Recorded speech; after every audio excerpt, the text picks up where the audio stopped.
5-аас 24 нас хүртэл сурсан гэж бодно. 19 тэгээ 20 хавцал юм байна да. Тийм ээ. 20 жилийн хөгжмөөр сурахын төлөө зориулсан ба шүү дээ. Нэрээ тийм шүү дээ.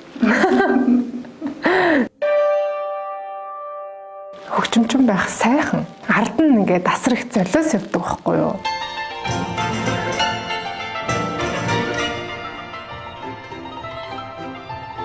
Яач хөгжимтэй би 5 настай танилцчихсан. За 5 настай ээж минь намайг дагуулад Монголын Хүүхдийн ордны инхтээ багш дээр өгөөд сурч эхэлчихсэн. Шанхайд сурахдаа би магистраа хамгаалах гэж явсан. Тэгээд Шанхайд очиод 1 жилийн дараа одоо хүнтэй суугаад тэгээд 1 жилийн дараа ер нь бол хүүхдтэй төрүүлсэн.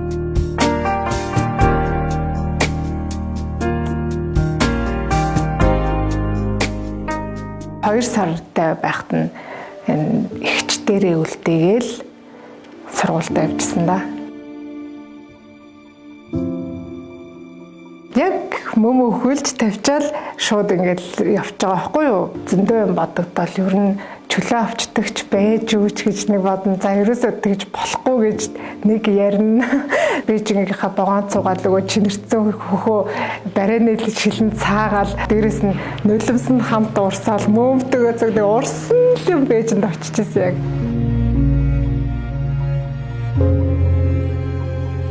Тэгэд намайг яг сургууль төгсгөд миний хүүхэд чинь нэг ой гарантай л байсан юм да. Жилийн дараа ирэхэд миний хүүхэд бүр том болсон. Тэгээ хамгийн гол нь намайг ойртонгуудаа орилоод ирдэг байсан. Хүүхэд хэдийгээр жоохон ч гэсэн нөгөө мэддэм билээ. Энэ яг намайг хаяа явцсан гэд мэдээд байхгүй дөнгөж ой гарантай мөртлөө аав нь очиход зүгээр ингээ бусад хүмүүс ингээ манай хүүхэд рүү ойртох зүгээр би ингээ жоохон ингээ ойртохоор бүр ингээ хашгираад бүр ингээ орилоод идэв өстэй.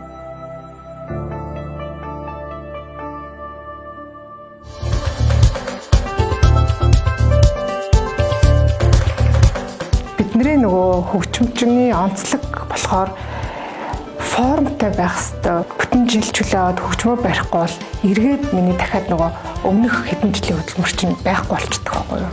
Нөгөө гар хурууч хөдөлгөө болоод өдөр болгоны дасгал сургуульд өдөр болгоны бэлтгэл тийм болохоор одоо тэр онцлогт ч гэсэн бас учир нь байгаа л та. Тэгэл аль алийн мөрцөнд даваал гарч ирсэн байна да. Шинэ оюутан болоо очсон байхад уучраа болох гээд явж исэн бол тэрний дараа жил ингээ хүүхэд жоохтой олонгууд өшөө илүү ухамсарлаж байгаа хгүй. За нэрээ би ийм золиос гаргаа тий ялах хамтнаа ингээ орхичоод энэ золиодлоо ирчээд сайн сурахгүй цагийг зарцуулахгүй бол өстой муухай очиод хүүхдийнхээ өмнө тий хэлэх үггүй болно штэ гэж бас аягүй хурцлагдаж бас хичээл зүтгэл гаргаж ирнэ сурдаг байсан.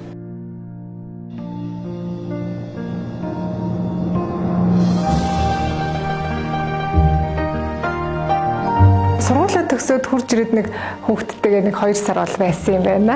Тэгэл буцаад ажилдаа ороод Монгол Улсын консерваторийн яач хөгжмийн мэргэжлийн багш болсон шүү дээ. Тэгээд үргэлжлүүлээд үндэсний урлагийн театртаа бас ажиллаж эхэлсэн л дээ. 2 газар зэрэг ажиллаад тэгээ нөгөө хүний олон хүүхдүүдийг чи би багш нь болцсон. Бас хүний хүүхдүүдийн өмнө хариуцлага хүлээг болчдөг. Тэгэл нөгөө муу жоохон амтаа дахиад нөгөө ихчдэрээ авчид бас 1 жил болгосон шүү дээ. Гадаадд сураад байгаа оюутан гэдэгтэй биш байсан юм л шүү дээ. Би нөгөө хөгжмийн урлаг зүтгэж байгаа урлагийн хүн байсан юм бэл. Тэгээ 2 дахь хүүхдээ дахиад 2 сардад нь ингээл ихчдэрээ харуулаад ажилдаа орсон. Тухайд нүг би төгсөж ирснээс хойш ингээд урын сангаа баяжуулах хөгжмийн зохиолчдод ингээд шинэ бүтээлүүд хэлэх дээр ингээд нэлээд ажилласан. Тэгээ 2020 онд би даасан тоглолтоо хийх гэжсэн чинь нөгөө ковид гарсан байхгүй юу? Яг миний тоглолт болохоос нэг 7 хоногийн өмнө ковид гээд гараад хийж чадаагүй байхгүй юу? Тэгээ 21 онд хүүхдтэй болж байгууд чинь нөгөө 22 онд би төрчихөж байгаа. Тэгэхээр нөгөө нэг баахан юм хийцэн. Тэгээ хүүхд маань төрчдөг. Тэгээд дахиад нөгөө бүтээлүүд маань бас төрчөөд байдаг. Шинэ бүтээлүүдээ бас дахиад үлгэдэж авмаар байдаг те. Энэ хүүхэд маань байгаад байдаг. Тэгээ яг уран бүтээлч хүнийлийн онцлог л доо. Тэгэл нөгөө энэ хүүхэд нь энд байгаа ч гэсэндээ тэнцээ нөгөө төрсөн уран бүтээлүүдээ бас л хайрлал байгаа байхгүй. Тэр уран бүтээлүүдийг одоо үзэгчдэд хүргэнэ. Тэрийг үлгэдэж авъя гэл ингээл ажилдаа орж байгаа.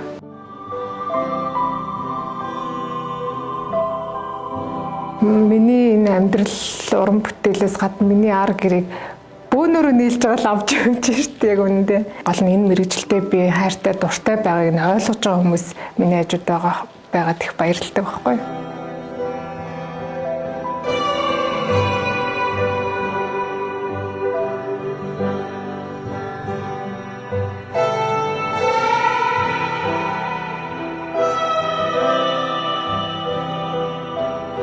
За энэ хөгжмөндөр ямар ч ингэ шин бүтээлүүдийг бас ингээд найрлаг хөгжмөнтэйгөө ингээд хамсраа бүтээлүүдийг ямар ч сан гаргах хэрэгтэй юм гээд тэрлүү бас ингээд нэлээд орж ажилласан. Одоогоос нэлээдэн бүтээлийг оркестртойгоо хийсэн байгаа. Манай яач хөгжмөн мэрэгчлийн сургалтын дээр ч гэсэндээ нэлээд шинжилтүүдийг бас өөрийнхөө чадлын хэрээр тухайн үед бас хийсэн гэж бодож байгаа. Яг эргээд харахад уран бүтээлүүдээ бас зөндөл юм хийгээл явж байна. Ээж хүнийхээ хувьд ч гэсэн ингээ хайж гээчээгүй. Гэхдээ яг тэр нөгөө хөөхөн дөнгөж ингээ алхаж сурч байгаа гэх юм те. Тэр сайхан мөчүүд дээр бас ингээ хамт байгаагүй. Тэгээ бодохоос гонигддаг гэх юм уу? Гонигддаг.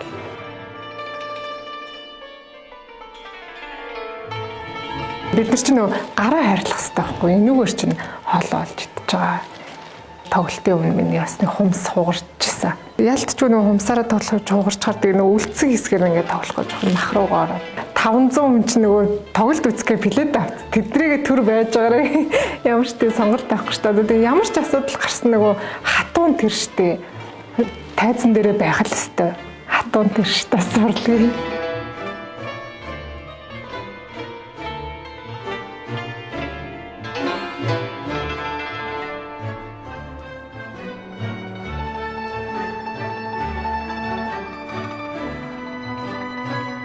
Ямар нэгэн юм баярын үйл ажиллагаа ч юм уу боллоо гэхэд манай энд ирээд хөгжим тоглоод өгч. Тэгээд өнгөө тоглох гэдэг бас тийм юмнууд байдаг байхгүй юу? Өнөөдөр тэнд ингээд хөгжим тоглоод тэр хийж байгаа үйл ажиллагаан дээр илүү ингээд сайхан уур амьсгалыг бүрдүүлэх гээд очдог хүн болтлоо дээ хичнээн их хугацааг тэнд зарцуулж хөгжмийн ард тэ нуруу бөксөө өвдөлт сууллаа тий. Тэгэхэд зүгээр л нэг ингээд ая тоглодог гэж ойлгож байгаа хүмүүс бол надад их муухай санагддаг. Тэрэнд очихын тулд би энэ хөгжмийг чинь хадгалж би хоёр талдаа таксины зардал гаргана тий. Дахиад би одоо ингэж байж байгаа шиг ингээ гарахгүй шүү дээ тайзан дээр үсээ янзлна. За мейкап хийн, айтайхан хувцлна.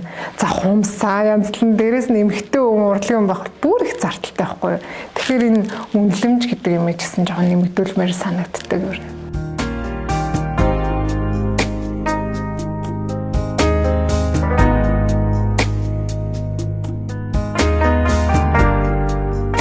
Би өөр хүүхдүүд ерөөсөө хөгжимчин болгоё, урлагийн хүн болгоё гэж ерөөсөө бодож байгаагүй л тий. Яагаад гэвэл бас нэг тал нь нөгөө хүүхэд нас байхгүй.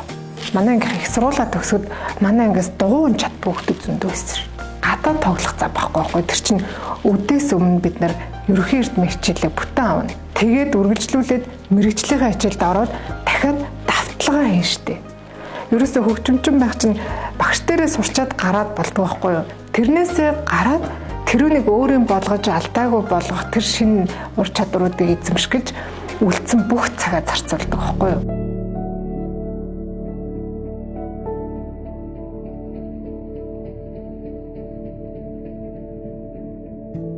Бид нар төсвийн байгууллагын ажилчид. Тэгэхээр театрын одоо хөгжимчид цалин бол мэдээж бага. Ер нь бол яг энэ өнөөдрийн авч байгаа цалингаар амьдралаа авч явна. Дээрээс нь уран бүтээл хийнэ гэж бол бүр байхгүй. Нэг уран бүтээл хийлээ гэж бодоход те нэг тоглолтоо хийлээ гэж бодоход дандаа хасах зардалтай гардаг шүү дээ. Тийм бид нар яг мэрэгжлийн уран бүтээл хийгээд явж байгаа хүмүүс бол ашиг олдгүй. Нийгмийн сайн сайхны төлөө уран бүтээлээ одоо бусдад хүрэхийн төлөө гэсэн ер нь бол сэтгэлээр хийдэг. Заавал ингээл сайхан нөхцөл байдал дээр те за эн чин одоо чамд ийм өндөр цалин байна. Одоо эн чин ийм байна гэд бэлэн юм дээр хүн ер нь ингээд ирээл тэр үн цэнийг бүтээж бий болгоно гэж байхгүй шүү дээ. Тэгэхээр төдөөс өдөө хүртэл яг